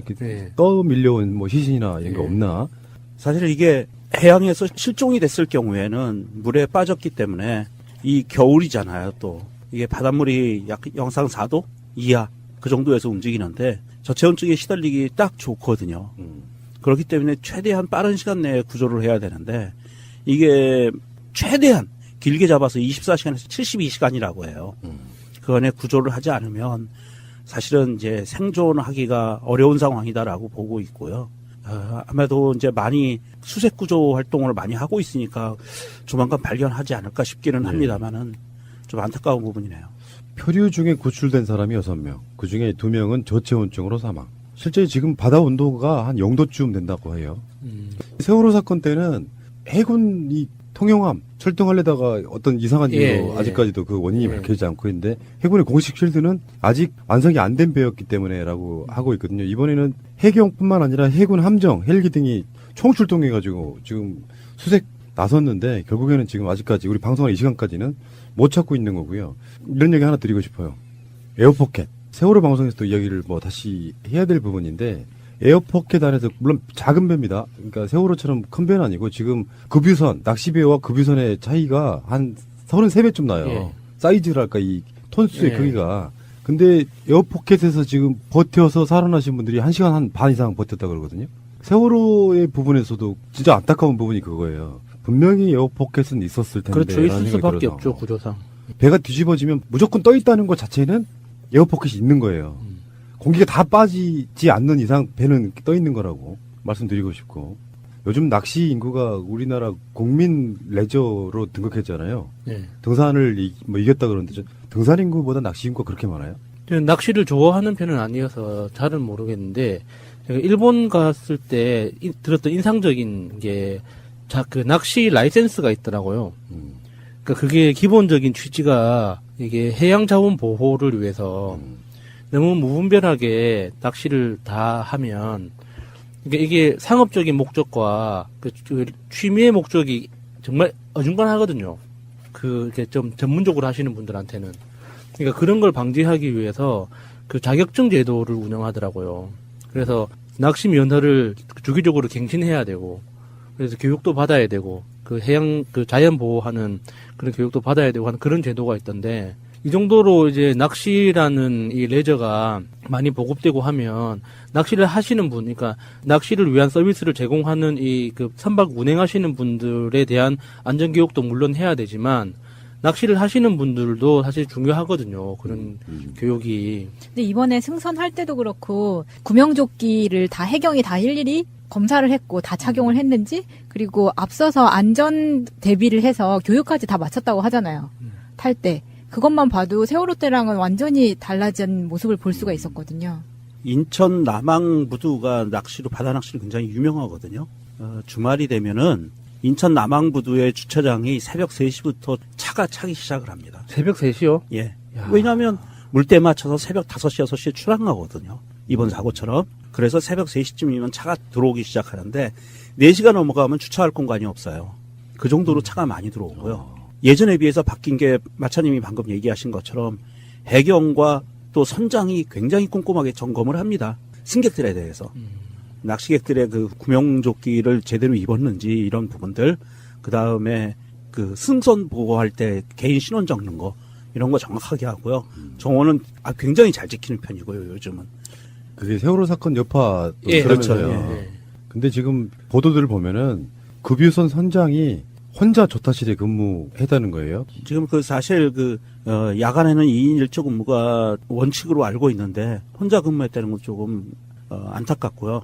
그리고 배에는 최소한, 물론 어선에도 그게 장착이 돼 있습니다만은 레이더나 이런 꼭 알아야 할 어제의 뉴스. 청와대 회의 분위기는 시작 전부터 무겁게 가라앉았습니다. 희생되신 분들을 좀 위로하는 마음을 담아서 잠깐 묵념의 시간을 갖고 회의를 진행할까 합니다. 대통령을 비롯해 수석 비서관과 보좌관 등 참석자 모두 일어서서 낚싯배 사고 희생자들을 위해 10초 동안 묵념했습니다. 상과 조의를 표하고 유족들께 심심한 위로의 말씀을 드립니다. 아직 찾지 못한 두 분에 대해서도 기적 같은 무사 귀환을 기원합니다. 문 대통령은 이후 여하를 막론하고 사고를 미리 막지 못하고 구조하지 못한 건 결국 국가의 책임이라고 말했습니다. 국민의 생명과 안전에 관한 국가의 책임은 무한 책임이라고 여겨야 합니다. 사고 수습 이후 제도 보완에 대해서도 강조했습니다. 낚시 인구가 늘어나는 만큼 안전관리에 관해 제도적으로 개선하거나 보완할 점이 없는지 점검하라고 지시했습니다. 최대 쟁점이었던 공무원 증원 규모는 줄다리기 끝에 9,475명으로 정해졌습니다. 민주당이 마지노선으로 제시했던 1만 500명과 국민의당이 주장한 9,000명 사이에서 조율이 이루어진 겁니다. 소득세는 정부안대로 3억 원 이상 고소득자의 최고 세율을 2%포인트씩 올리고, 또 다른 쟁점이었던 법인세는 3천억 원 초과 구간을 신설해 최고 세율을 25%로 3%포인트 올리기로 했습니다. 역시 민주당과 국민의당이 합의한 결과입니다. 보호자 소득 수준 상위 10%를 제외한 5세 이하에게 월 10만 원씩 아동수당을 주기로 했고, 65세 이상 기초연금은 월 5만 원을 올리는 데 합의했습니다. 다만 협상 과정에서 이들 수당이 지방선거에 영향을 끼칠 수 있다는 야당의 주장이 받아들여져 지급 시기는 내년 7월에서 9월로 연기됐습니다. 당초 모두에게 주려던 아동수당에서 상위 10%가 빠진 것도 야당이 주장한 결과입니다. 최저임금 인상에 따른 일자리 안정자금 지원금은 2조 9,707억 원이 내년 예산안에 반영됐습니다. 야당은 직접 지원은 1년으로 못 박아야 한다고 주장했지만 협상 끝에 일단 가능성을 열어두고 내년까지 방법을 찾기로 했습니다.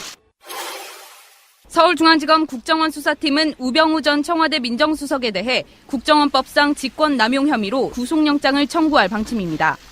지난 2일 범행 공모관계인 최윤수 전 국정원 2차장의 영장이 기각됐지만 우 전 수석에 대한 혐의 입증엔 자신하고 있기 때문입니다. 최 전 차장은 범행 가담 정도가 크지 않다는 이유로 영장이 기각됐지만 우 전 수석은 불법 사찰 등을 직접 지시한 혐의를 받아 관여 정도가 다르다고 보고 있습니다. 특히 검찰은 우 전 수석이 민정비서관으로 간 2014년부터 국정원 8국으로 불리는 국익정보국이 불법 사찰을 시작한 점에 주목하고 있습니다. 당초 국정원 2차장 산하에선 정보의 자의적 활용이나 왜곡이 불가능하도록 정보 생산은 7국, 수집은 8국이 전담하도록 분리돼 있습니다. 그런데 우 전 수석이 민정비서관이 된 뒤부터 8국에서 자체 보고서를 작성해 청와대에 보고하기 시작한 겁니다. 당시 우 전 수석은 국정원 8국을 이끌던 추명호 전 국익정보국장을 통해 이광구 우리은행장, 김진선 전 강원도지사 등의 뒷조사를 지시한 것으로 조사됐습니다. 또 우 전 수석이 자신에 대한 감찰에 착수한 이석수 특별감찰관 관련 정보 수집을 8국에 지시하고 언론에 흘리는 방식으로 감찰을 방해한 정황도 포착했습니다. 방송 중간에 좋아요를 눌러주시면 새날팀들에게 큰 힘이 됩니다. 미리 감사합니다. 세이나. 트위터가 진짜 언론입니다. 예, 새로운 한 주가 시작됐습니다. 지난 주말에 대형 사고도 있었고요. 소개 간단하게 해드리겠습니다. 운항 항법 기록 장치라든지 그 다음에 AIS 이런 것들이 다 장착이 돼 있거든요. 그래서 근처에 있는 배의 속도나 항로, 침로 이런 부분들이 다 나오는데도 불구하고 두 배가 충돌 사고를 일으켰다고 하면 이거는 좀 안타깝지만 두 배의 그 거의 쌍방과실이기는 한데 어선 선장이 실종돼 있는 상태이기 때문에 이 급유선 선장이나 선원들은 사실은 사고가 나면 인지상정해요. 자기들이 유리한 쪽으로 증언을 할 수밖에 없거든요. 그런 상황이라고 보고 있고요. 해경 측에서 어선에 장착돼 있던 장비들을 CCTV와 이런 장비들을 다 수거했다고 하니까 그것이 면밀히 분석이 되고 나면 어떠한 상황으로 그때 그 당시에 사고가 발생을 했는지를 아마 거의 밝혀낼 수 있지 않을까 싶습니다. 어제 오늘 투입된 재원을 보면은 함정이 67척 동원되고요. 항공기가 15대, 잠수요원 82명, 그리고 경찰관 육상에서 이제 경찰관들이 이제 바닷가 수색하겠죠. 740명, 군인 130명 해서 투입된 인원만 1,300명 정도 되는데 그 역사라고 하는 게 반면 교사가 있어야 돼요. 이런 상황들이 벌어지면 앞으로 어떻게 대처한다든지. 사건은 똑같은 형태로 나타나지는 않잖아요. 각자 어떤 여러 가지 매뉴얼들이 많아져야 되고 거기에 대해서 대처하는 능력도 훨씬 향상돼야 되고요. 거기다가 하나 더 추가를 하자 그러면 진짜 중요한 건 개개인의 안전의식도 중요하죠. 우리가 이렇게 배를 아까 운전하 마찬가지인데 급유선이 그냥 만약에 일반 도로라고 하면 배가 이렇게 직진해 지나가요. 끼어드는 배였던 거잖아요. 일종의 그 항로에 있어가지고. 그러면 직진하는 배가 우선이 아닌가 싶은 생각이 드는데. 배에서 운항 원칙이 어떻게 되는지는 잘 모르겠어요. 그렇게 서로 약속되지 않은 상태에서 근접하는 배를 저는 본 적이 없거든요. 신상철 님이 전에도 얘기했지만 배에서 교차하는 항로, 서로 마주보고 오는 항로일 때는 서로 우측으로 피한다고 정해져 있었다고 하고요. 지금과 같이 같은 항로를 운행을 할 경우에는 속도 빠른 배가 물론 앞서가는 게 원칙이겠죠. 그렇지만 이 두 배 사이에 서로 무선 통신을 이용해서 약속이 있었어야 된다고 봐요. 그래서 내가 먼저 앞서갈게. 당신 조금 속도 늦춰. 아니면 이런 약속이 있지 않고 그냥 앞질러 가면서 사고가 났다고 하면은 좀 문제가 있는 것 같고요. 요 부분은 이제 면밀하게 그 자료들을, 장비들을 다 확인을 해봐야 나올 부분이긴 합니다. 예측하기는 쉽지는 않고요. 단지 낚싯배가 좌측을 받쳐서 전복이 됐다라고 하는 것을 보면 앞질러 가다 사고가 난 거는 맞는 것 같고요. 큰 배였던 운반선이 사고가 나고 나서도 사실 이분들이 3분인가 4분인가를 구조했어요. 현장에서. 그러니까 사고가 나고 난 상태에서도 물에 빠진 승객들을 구조해낸 상황이 있고요. 이분들이 너무 나쁜 사람이다라고 몰고 가지 말았으면 좋겠고 어쨌든 사고가 나고 나서 최선을 다한 거는 맞아요. 그리고 같이 움직였던 어선들도 최선을 다했더라고요. 보니까 그 사고가 나서 배가 전복이 되고 나서 그 항로로 다른 배들이 지나가면 탈출해 있는 승객들이 다칠 수 있기 때문에 그렇죠. 그 어선들이 그 주위에서 다른 배가 지나가지 못하게 막고 있었던 그 상황도 있었고 당시에 현장에서는 어찌됐든 사고가 나고 나서는 최선을 다한 움직임들이 있었기 때문에 우리가 너무 앞질러서 누구를 비난하기는 좀 어렵지 않나 그런 생각이 듭니다. 알겠습니다. 문재인 대통령 이야기를 좀 하겠습니다. 그러니까 아까도 이게 세월호 학습 효과라는 표현을 쓰는데 일종의 트라우마일 수도 있고요. 제가 방송에서 방송용 브릿지로 항상 틀어드리는 거 있죠. 국가의 존재 이유. 예. 국가로부터 보호를 받는다. 요 느낌 속에는 복지도 있을 거겠지만 가장 기본인 생명, 안전 이런 거라고 생각이 들거든요. 단적으로 왜 포항에서 지진 났을 때 그 안전적인 측면도 고려가 돼서 일주일 연기했던 그렇죠. 거잖아요. 최근에 그 발리에서 화산 폭발 때문에 한국 시민들이 발이 묶여 있었 270여 명 정도가 그 못 돌아오고 있을 때 전세기 보내서 데리고 왔잖아요. 그때 그 여행객 중에 한 명이 그런 말씀을 하더라고요. 정말 비로소 이제 나라 국가로부터 보호를 받고 있다는 느낌을 받았다. 그런 태도 아니겠습니까? 자, 유명정님. 안녕하세요. 유명정입니다. 예. 다음에 야수님. 안녕하세요. 야수입니다. 다음에 마차님. 안녕하세요. 마차입니다. 예, 그리고 저는 푸른나무입니다. 지난 주말에 대형사고가 하나 터졌어요. 네. 깜짝 놀랐습니다. 일요일 날 오전에 그 새벽같이 일어난 사건이죠. 김민석, 김현 두 분 방송에서도 제가 말씀을 드렸지만 이런 대형사고는 일어나면 안 돼요. 당연한 거지만 현실적으로 결과론적으로 보면 사건은 일어날 수 있죠. 근데 얼만큼 대응이 빠르냐. 그렇죠. 그리고 어떤 식으로 효율적으로 조치를 하느냐 이게 중요하다고 보시면 될 것 같고 우리들 속에 트라우마가 있는 게 세월호 사건이고 똑같은 배 이런 문제고 바다에서 일어난 일 뭐 이런 것들을 보면은 확실히 그 문재인 대통령의 세월호 트라우마 물론 누구한테나 트라우마가 있지만 그 실제로 세월호 사건과 비교를 했을 때 어느 정도 나아졌냐 이거죠. 어느 날 갑자기 시스템이 확 바뀌기 좀 힘들다고 생각하는데 제도로서의 민주주의가 흔들리고 구타는 일은 이제 없습니다. 민주주의가 밥이고 밥이 민주주의가 되어야 합니다. 세월호는 신고 후에 1시간 23분 만에 물론 이것도 조작설이 있어요. 10시냐 9시 반이냐 이것도 있고 그리고 낚싯배 선창 1호의 사건은 문재인 대통령 신고 후 52분 만에 긴급 대응 지시를 했다. 서로 간에 첫 지시 나온 시간이 1시간 23분 하고요. 52분 이렇게 굉장히 빨라졌다 이렇게 말씀드리고 싶고. 근데 실제로 현장에서 대응했던 건 훨씬 빨랐던 거잖아요. 예. 그러니까 문재인 대통령이 구두상 지시했던 그 시간이 뭐 50몇 분이다, 뭐 1시간 12분이다 이런 뭐 이야기들은 있지만 실제 현장에서는 훨씬 더 빨리 대응을 했기 때문에 그 시간 자체를 가지고 이게 논란을 삼는 게 적절한가 싶기도 해요. 논란이라기보다는 저는 좋아진 시스템을 이야기하고 싶고요. 사실은 더 빨라져야 되는 시스템이 분명히 있어야 되는 거고. 그러니까 뭐 예를 들어서 문재인 정부가 대처가 좀 미흡했다 하는 부분도 개선하면 된다고 생각하고요. 문제는 어떤 대형 사고가 났을 때 어떤 식으로 대처하느냐, 공무원들 가장 정점인 대통령부터 어떤 식으로 뭔가를 하느냐 이 부분이 훨씬 더 빨라질 거로 믿고요. 세세하게 비교를 다 해가지고 못한 부분만 찍어서 깐다는 것 자체는 사실 의미가 없다고 생각이 들고요. 세월호 사건 때 신고 후에 18분 만인 9시 10분 해양경찰청 구조본부가 가동됐고요. 사고 48분 만인 오전 9시 40분에 구조대가 현장에서 본격적인 구조 작업에 나섰거든요. 근데 이번 사건은 오전 9시 9분 신고 후에 4분 만인 13분에 고속단장이 현장으로 이동 조치됐고요. 신고 후 33분 만인 오전 6시 42분에 현장에 도착했습니다. 물론 이거는 이제 거리에 문제가 있습니다. 물론 세월호 사건도 연안이라고는 하지만 이거는 훨씬 더 연안이잖아요. 단순 비교하기는 좀 어려움이 있다 이렇게 말씀드리고 싶고요. 이게 속보가 떴을 때 아무래도 세월호 트라우마가 있기 때문에 이게 더 많이 긴장하고 사람들이 더 많이 집중을 했었던 뉴스가 된 것 같아요. 그래서 기대도 더 컸기 때문에 확실히 문재인 정부는 어떻게 대처하는지가 온 국민에 지금 집중되어 있는 것 같습니다. 사실 이게 정부가 어떻게 대응을 했느냐, 대통령이 어떻게 대응을 했느냐, 사실 그 부분도 중요하지만요.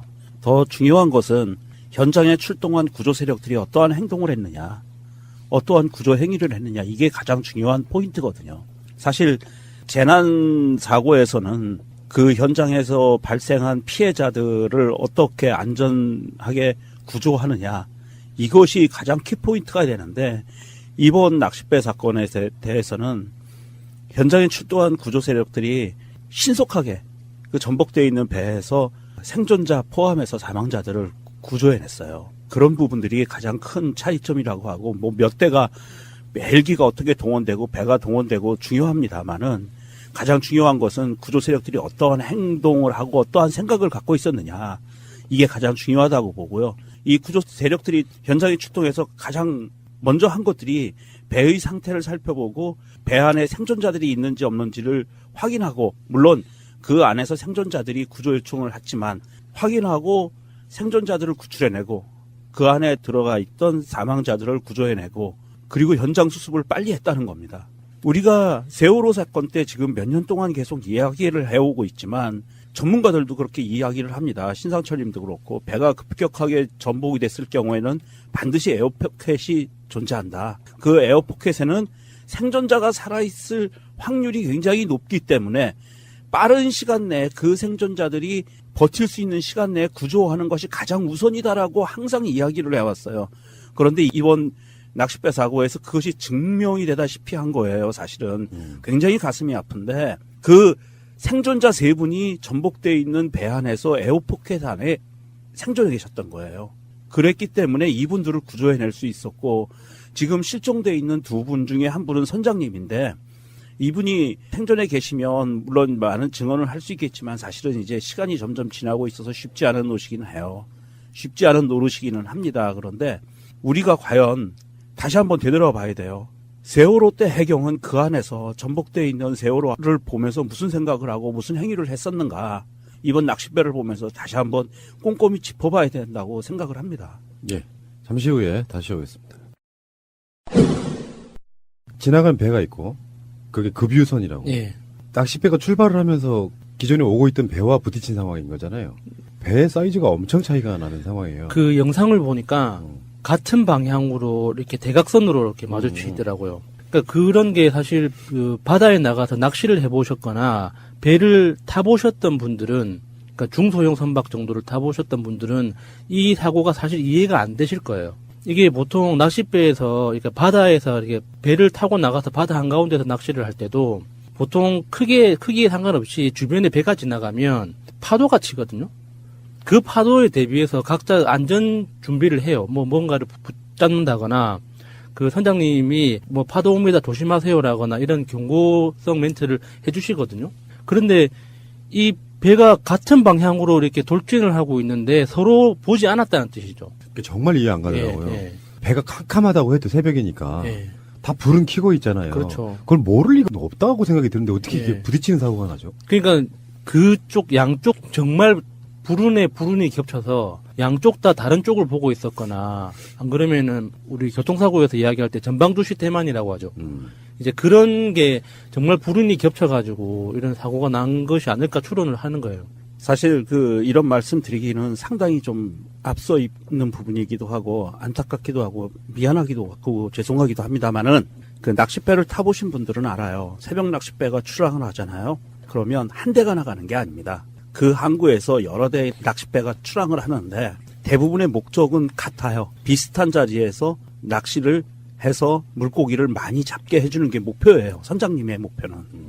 그래서 낚시꾼들이 좀 더 손맛을 즐기고 좀 더 수확을 많이 가져갈 수 있게 해주는 게 선장의 최고의 목표입니다. 돈을 받고 하는 행위이기 때문에. 그래서 영흥도는 솔직히 제가 잘 모르겠어요. 그런데 인천의 경우에를 보면 낚싯배가 출항을 하면 뭐 몇 대가 되든 몇십 대가 되든 출항을 했을 때 거의 동시에 출발하거든요. 그리고 이 낚싯배들이 경주를 합니다. 먼저 좋은 자리를 차지하기 위해서. 정신없이 그 최고 속도로 달려요. 낚싯배들이 보통. 좋은 자리 잡기 위해서. 예. 좋은 포인트는 한정되어 있거든요. 물고기가 많이 모이는 좋은 포인트는 한정되어 있고 그 안에 낚싯배들이 몰리기 때문에 굉장히 질주를 합니다. 낚싯배들이. 그런 와중에서 제가 조심스럽게 예측하는 것은 그렇게 질주를 하는 와중에 이 급유선은 속도가 느리거든요. 이 속도가 좀 느린 급유선을 추월하려다가 무리하게 추월하려다가 아마도 충돌 사고가 나지 않았을까 하는 그런 예측을 해요. 합리적 추론이신 것 같고요. 그러니까 설마 부딪히지 하고 그냥 앞으로 휙 지나가려고 했는데 부딪혀버린 거구나. 그랬을 가능성이 있다 이거죠. 예, 그럴 가능성이 있습니다.